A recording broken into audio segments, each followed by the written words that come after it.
पण दिलेलं होतं की 50% जर कार्यालयाला जर गरज असेल तर 50% प्रशिक्षणार्थी तिथे जागेवर कायम करू।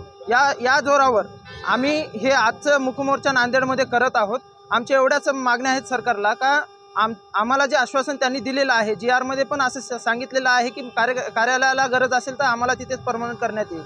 तर त्यांनी जे आश्वासन आणि जे नियम सांगितलेले आहेत त्यांच्यावर त्यांनी खरं उतरून आम्हाला त्याच आस्थापनेवर आम्ही जे कार्य करतोय त्या कार्यासाठी आम्हाला परमनंट करण्यात यावं। आमचं जे विद्यावेतन आहे ते तुटपुंज आहे, जे आम्हाला परवडणं चाललंय त्याच्यामध्ये वाढ करण्यात यावी आणि ते विद्यावेतन 3-3 महिने 4-4 महिने रोखल्या जात आहे। ते विद्यावेतन सुरळीत 5 तारखेच्या आतमध्ये सर्व प्रशिक्षणार्थींना जसे शासकीय कर्मचाऱ्यांना 5 तारखेच्या आतमध्ये पेमेंट पडतंय तसं आम्हाला विद्यावेतन हे 5 तारखेच्या आतमध्ये आम्हाला अदा करण्यात यावं, एवढी सगळी मागणी घेत आहोत। हा आमचा मोर्चा ITI पासून जिल्हाधिकारी कार्यालय नांदेड इथपर्यंत असणार आहे। हा मुक मोर्चा असणार आहे। यामध्ये सर्व आम्ही प्रशिक्षणार्थी सहभागी झालेलो आहोत। नांदेड जिल्ह्यामध्ये 1000च्या वर सर्व प्रशिक्षणार्थींना नेमलेलं आहे। त्यामध्ये नांदेडच्या या आजच्या आमच्या मुक मोर्चामध्ये एक 200 ते 250च्या जवळपास 400च्या जवळपास प्रशिक्षणार्थी सहभाग झालेले आहेत मोठ्या प्रमाणामध्ये। नमस्कार, माझं नाव सुकेशनी प्रतापराव आठवले आहे।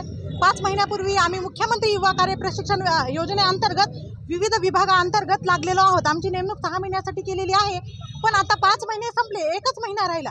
आता एवढे दिवस आम्ही सुशिक्षित बेरोजगार होतो, पण आता तर प्रशिक्षित बेरोजगार होऊ ना। मग शासनाला आमची एक नम्र विनंती आहे की 6 महिन्याचं जो आमचं कंत्राट जे आहे ते वाढवून आम्हाला 1 वर्ष 2 वर्ष असं वाढवावं, म्हणजे आम्हाला शासकीय कामाचा आणखी अनुभव येईल, आम्ही त्या कामामध्ये समृद्ध होऊ। आणि ह्याच आणखी आमचं जे मानधन आहे 2-2, 3-3 महिने वेळेवर होत नाही, आधीच तुटपुंज आहे, तेही वेळेत होत नाही।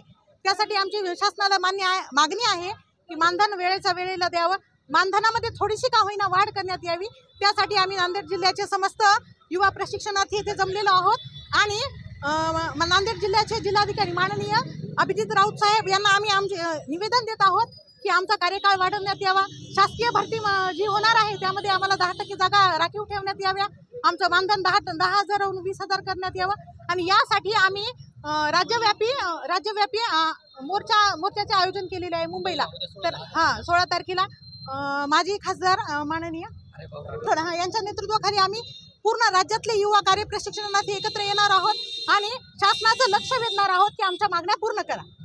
आझाद मैदानावर आता आमची संख्या 87,000 आहे पूर्ण राज्यातील। आता त्यापैकी जास्तीत जास्त जण सहभागी होणार आहेत आणि शासनाचं आमच्या मागण्यांकडे लक्ष वेधणार आहोत।